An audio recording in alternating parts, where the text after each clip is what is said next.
Retrouvons dans la capitale kenyane Claudia Lakab, correspondante à Nairobi du journal français Libération. Bonsoir Claudia, quelle est la situation sur place?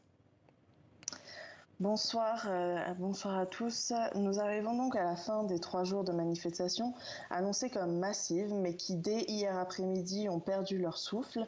Et aujourd'hui, les commerces ont pu rouvrir comme à leur habitude dans la majorité du pays, sauf certains cas isolés comme on a pu le voir, laissant la place aux réactions politiques. Déjà, Raila Odinga, l'opposant historique, qui était à l'origine de l'appel à manifester, s'est exprimé hier soir sur son absence dans les rues de Nairobi, la capitale, qui a été très remarquée. Elle était en fait due à une grippe sévère, selon ses propres mots.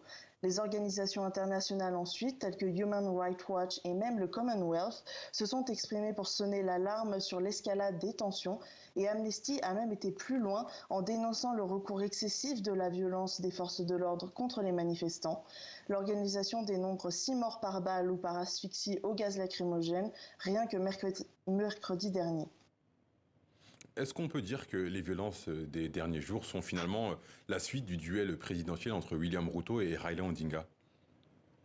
Effectivement, le président William Ruto et ses alliés ont déclaré que la manœuvre politique visait en fait pour Raila Odinga à négocier une partie du pouvoir comme il a pu le faire avec l'administration précédente d'Ohuru Kenyatta en 2018.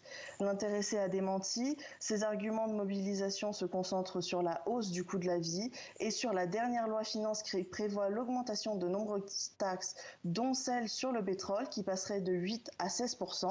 Néanmoins, il demande toujours l'ouverture des bases de données des dernières élections présidentielles et en début de mois, il a lancé une pétition contre le président Ruto. Derrière ces arguments qui évoluent selon l'actualité, Raila Odinga tente de conserver sa place de chef de l'opposition charismatique malgré un âge avançant, il a aujourd'hui 78 ans, et malgré ses 5 défaites électorales consécutives.